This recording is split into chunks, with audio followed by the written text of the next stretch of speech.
여러분 안녕하십니까? 정부가 일기 신도시 재정비 활성화를 위해 특별 정비 대상 기준을 대폭 완화하면서 대전에서는 둔산과 노은, 송천지구가 포함돼 관심이 모아지고 있습니다. 특히 교육생활 인프라가 뛰어난 둔산지구에 재건축 기대감이 높아지고 있습니다. 다만 실제로 재건축이 이뤄지려면 수년이 걸리는 데다 침체된 부동산 시장 상황 등 넘어야 할 산이 많다는 지적입니다. 김철진 기자의 보도입니다. 1990년 초 대전 최대 규모의 택지 개발 구역으로 조성된 둔산지구.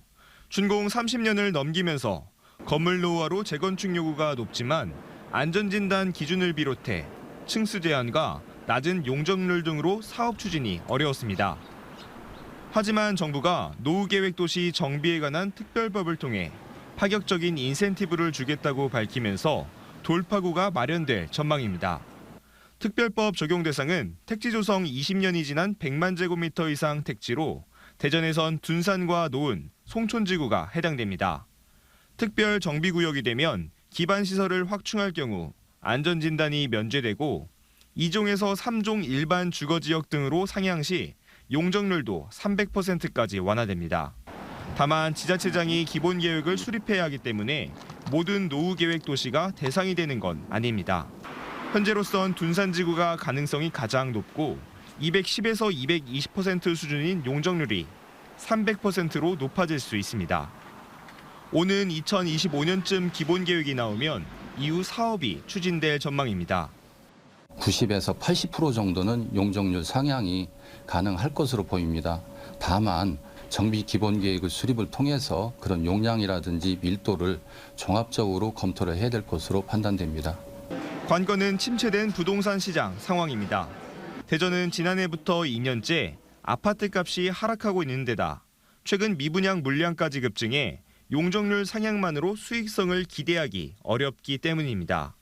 여러 개의 아파트를 묶어 재정비를 추진하는 방식이어서 기본계획 수립부터 아파트별 조합 설립과 동의 절차 등 적게는 5년에서 10년 이상의 시간이 걸린다는 점도 변수입니다. 거주하고 계신 분들의 어떤 노령화로 인해서 재건축에 대해서 이제 긍정적이지 않은 부분들이 좀 생길 수가 있거든요. 그래서 이러한 부분들이 우리가 현실적인 부분에서는 좀 고려가 많이 돼야 될 거로 보고 있습니다. 대전시는 자체적으로 추진 중인 지역 장기 택지 17곳에 대한 지구 단위 계획 용역 결과가 나오는 대로 특별법 추진 상황과 연계해 재건축을 활성화시킬 수 있는 방안을 마련하겠다고 밝혔습니다. TJB 김철진입니다. 오늘 오전 9시 42분쯤 대전 괴곡동 대전 남부순환고속도로 상행선 안영 1터널 내부에서 25톤 탱크로리가 앞서가던 차량 3대를 잇따라 들이받았습니다. 이 사고로 50대 중반 운전자 1명이 심정지 상태로 병원으로 옮겨졌고 2명이 부상을 입었습니다. 경찰은 앞서 터널 인근에서 승용차 추돌 사고로 도로가 정체된 상태에서 탱크로리 운전자가 전방을 제대로 주시하지 않아 앞차들을 그대로 들이받아 사고가 난 것으로 보고 정확한 경위를 조사하고 있습니다. 대전시 상하수도 요금이 5월부터 3년간 매년 10% 안팎으로 인상될 전망입니다. 대전시의회 복지환경위원회는 5월부터 오는 2025년까지 상수도 요금은 매년 9%, 하수도 요금은 11.2% 인상하는 내용을 담은 조례 개정안을 원안 가결했습니다. 대전시는 2019년부터 지난해까지 4년간 하수도 요금을 동결한 결과 누적 적자가 577억 원으로 불어났다며 요금 인상이 불가피하다는 입장입니다. 한편 일부 복지환경위원들이 요금 인상으로 서민들의 부담감이 커질 것이라며 취약계층 감면 대책 마련을 요구한 가운데 개정안은 오는 10일 임시회 3차 본회의에서 처리될 예정입니다.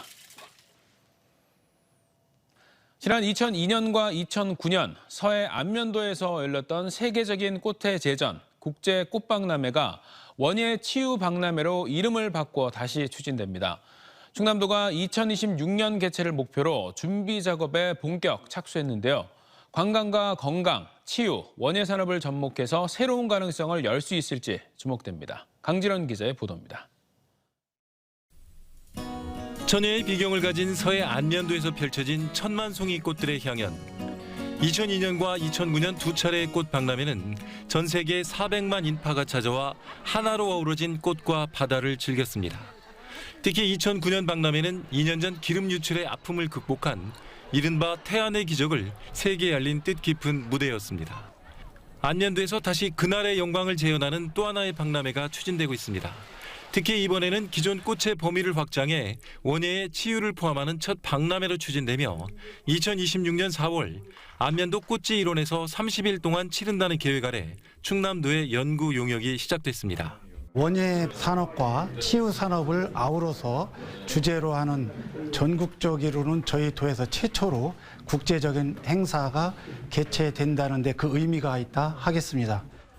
이번 박람회는 생산과 소비 모두 침체된 충남 원예 산업의 새로운 도약이 될 걸로 기대됩니다.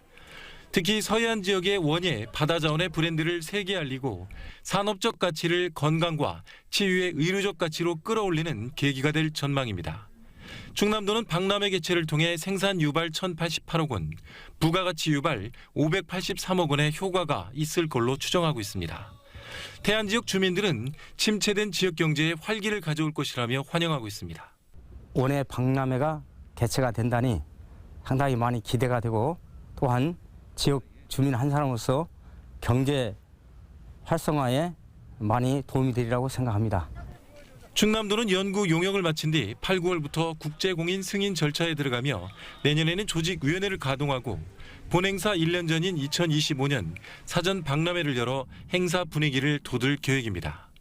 앞으로 3년 뒤 이곳 서해안 안면도에서 지난 두 차례 꽃 박람회처럼 전 세계 수백만이 찾아오는 지구촌 축제 한마당이 펼쳐질 수 있을지 주목됩니다. TJB 강진원입니다.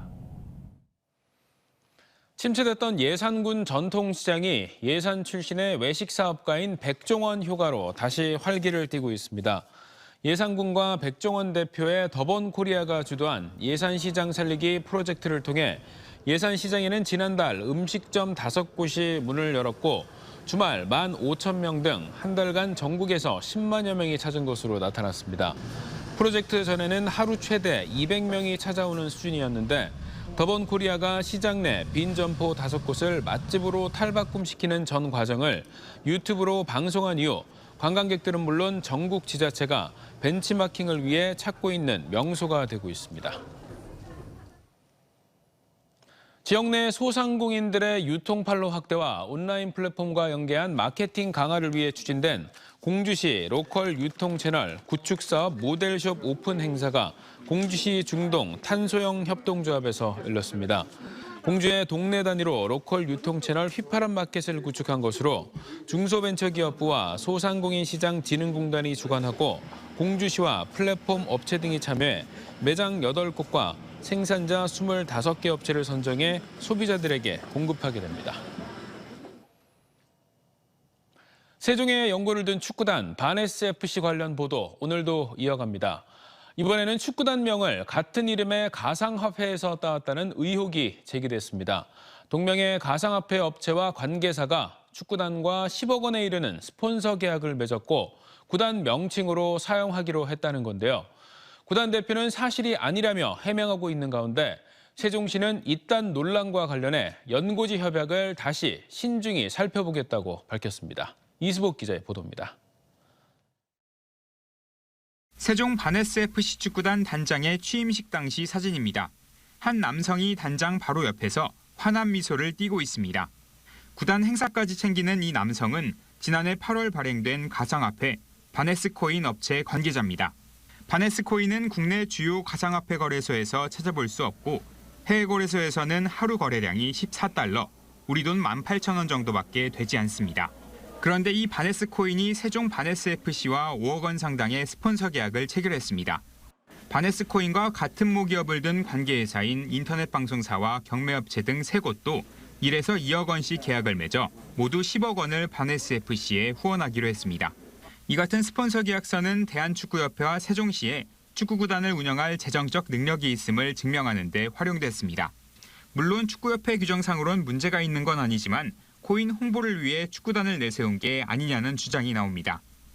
직원들은 구단의 재정 대부분을 지원하는 만큼 코인 업체의 이름을 구단 명칭으로 사용하라는 지시를 받았다고 말했습니다. 바네스라는 기업이 5억을 스폰해준다는 말이 있었습니다. 그래가지고 세종 바네스 FC로 접수를 하라고 해서 접수를 했고 실제로 코인 공식 홈페이지에는 바네스 FC 축구단을 소개하며 홍보 자료로 활용하고 있습니다. 축구단 대표 A씨는 이에 대해 이탈리아의 도시 지명에서 바네스란 이름을 지은 것일 뿐 코인 업체의 이름을 따온 게 아니라고 해명했습니다. 그러면서 조만간 기자회견을 열고 공식적인 입장을 밝히겠다고도 덧붙였습니다. 세종시는 코인 업체의 이름을 땄다는 소문을 들었지만 멋쟁이 나비라는 프랑스어에서 이름을 따왔다는 설명을 들었다면서 축구단의 이름은 스폰서 업체와 구단에서 결정할 일이라고 선을 그었습니다. 다만 최근 논란에 대해 주의 깊게 보고 있다며 아직 출범 전인 만큼 구단과의 연고지 협약을 신중하게 다시 살펴보겠다고 전해왔습니다. TJB 이수복입니다. SNS 비공개 계정에서 코치와 팬을 험담하는 글을 올려 논란이 된 한화이글스 특급 신인 19살 김서현이 자체 구단 징계를 받았습니다. 한화이글스는 김서현이 코치의 지도 방향과 팬들의 여론에 대해 거친 표현을 써가며 글을 올린 사실을 확인하고 3일간 단체 훈련에서 제외하는 징계와 선수단 내규에 따른 벌금을 부과하기로 했습니다. 수베로 감독은 어린 선수인 만큼 깨닫는 바가 있을 것이라며 팀보다 위대한 선수는 없다고 밝혔습니다. 오는 8월 11일부터 일주일간 대전역에서 옛 충남도청 일원에서 펼쳐지는 대전 영시축제가 문화체육관광부와 한국관광공사가 추진하는 K컬처 관광 이벤트 100선에 선정됐습니다. K컬처 관광 이벤트 100선은 2023-2024 한국 방문의 해 기간 동안 외국 관광객들이 다양한 분야의 K컬처를 즐길 수 있는 100개의 이벤트를 선정한 것입니다. 대전에선 이외에도 뿌리축제와 빵축제, 사이언스 페스티벌 등이 함께 선정됐으며 충남에선 대백제전과 보령 머드축제, 금산 인삼축제, 예산 장터 삼국축제, 서산 해미읍성축제, 논산 딸기축제가 선정됐습니다. 이번에 선정된 축제들은 관광공사 해외지사 32곳과 해외 주요 도시 현지 로드쇼와 관광 박람회 등을 통한 홍보가 이뤄지고 방한 관광 상품화도 추진될 전망입니다. 침입, 쓰러짐, 방화 등 7가지 이상 상황을 모두 감지해서 상황별로 파악해 경보까지 해주는 AI 연계지능형 CCTV가 개발됐습니다. 범죄 예방이나 화재 감지, 단일 용도로는 이미 활용되고 있지만 하나의 시스템에서 복합 관제 가능한 기술은 처음입니다. 김건규 기자가 보도합니다.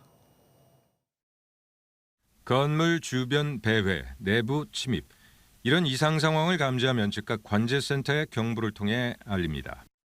사람이 갑자기 쓰러지거나 싸움이 벌어졌을 때, 또 테러용 폭탄이 든 가방을 놔두거나 방화가 의심될 때도 마찬가지입니다. 특정 공간의 인구 밀도나 출입자 상황, 대형 매장의 소비 패턴 분석 등에도 활용됩니다. 인공지능 학습 기술을 적용한 지능형 CCTV 기술로 하나의 시스템에서 이런 7가지 이상 상황을 한꺼번에 감지하고 상황별 대응이 가능합니다. 국내 박사과정 학생 2명이 개발했는데 범죄나 화재 예방 등 단일 용도로는 이미 활용되고 있지만 복합 관제 가능한 기술은 처음입니다. 특히 방화 감지의 경우 화재 장면에 대한 시각 인식과 함께 방화 단계별 사람의 행동 특성 학습을 통해서 흐린 날이나 야간에도 95%의 정확도로 10초 이내에 감지 가능해 재난 상황에 조기에 대응할 수 있습니다. 물체를 단순히 명사로서 보지 않고 동사로서 움직이는 정보를 해석할 수 있는 능력을 갖추고 있기 때문에 불을 지핀다든지 사람의 행동 정보를 함께 탐지하여서 10초 이내에 화재를 조기에 탐지하는 것이 가능합니다. 사람 눈에 의존하는 기존 관제 여건에서는 골든타임을 놓치는 경우가 허다하지만 이 기술은 감지 즉시 실시간으로 관제 인력에 알리는 AI 기술이 적용돼 적은 인력으로 효율적인 관제가 가능합니다. 기존 CCTV를 그대로 활용 가능하다는 점 또한 경쟁력 있는 대목입니다. 저희 시스템 같은 경우에는 기존 카메라를 그대로 활용하면서 관제센터의 시스템만 업그레이드하는 방식으로 동작이 가능합니다. 때문에 추가적인 비용이 크게 발생하지 않습니다. 2027년 세계 영상 감시 시장이 146조 원 규모로 예상되는 가운데 이 기술은 범죄나 화재, 테러 예방, 돌봄, 마케팅 분야 지능형 CCTV 시장에서 폭넓게 활용될 것으로 기대됩니다. TJB 김건규입니다. 대전시가 학교 급식의 질적 향상과 건강하고 안전한 식재료 공급을 위해 올해 무상급식비 단가를 9.6% 인상했습니다.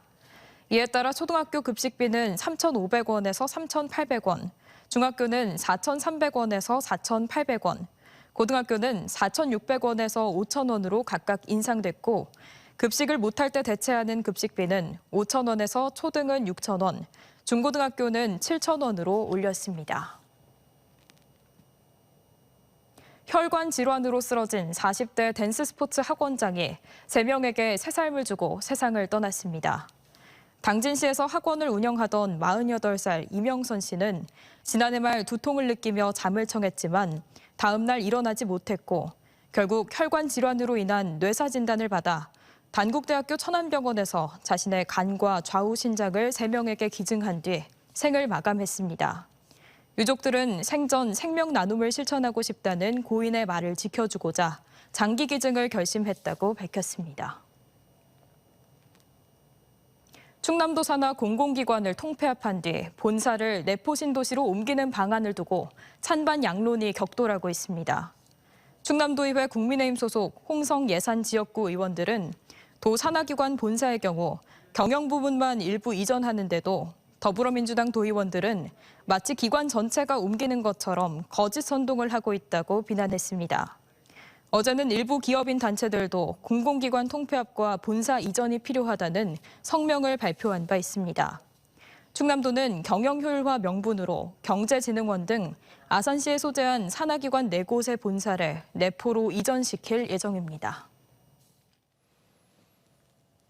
대전의 유명 백화점과 아울렛 시설 방문객 2명 가운데 1명이 타시도 거주자인 것으로 나타났습니다.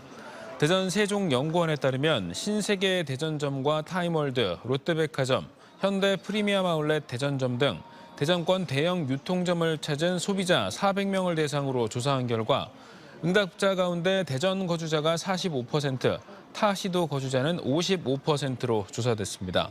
특히 타시도에서 방문한 소비자의 지역별 비율은 충남과 세종, 충북 등 충청권이 47.7%로 가장 많았고 이어 수도권 거주자가 27.7%, 영남권 거주자 14.1%, 호남권 9.1% 등이었습니다. 오늘 새벽 3시 28분쯤 천안시 동남구 수신면의 쿠팡 물류센터에서 11톤 트럭 운전기사 60대 남성이 화물차 적재함에서 약 1.2m 아래 땅으로 떨어져 숨졌습니다.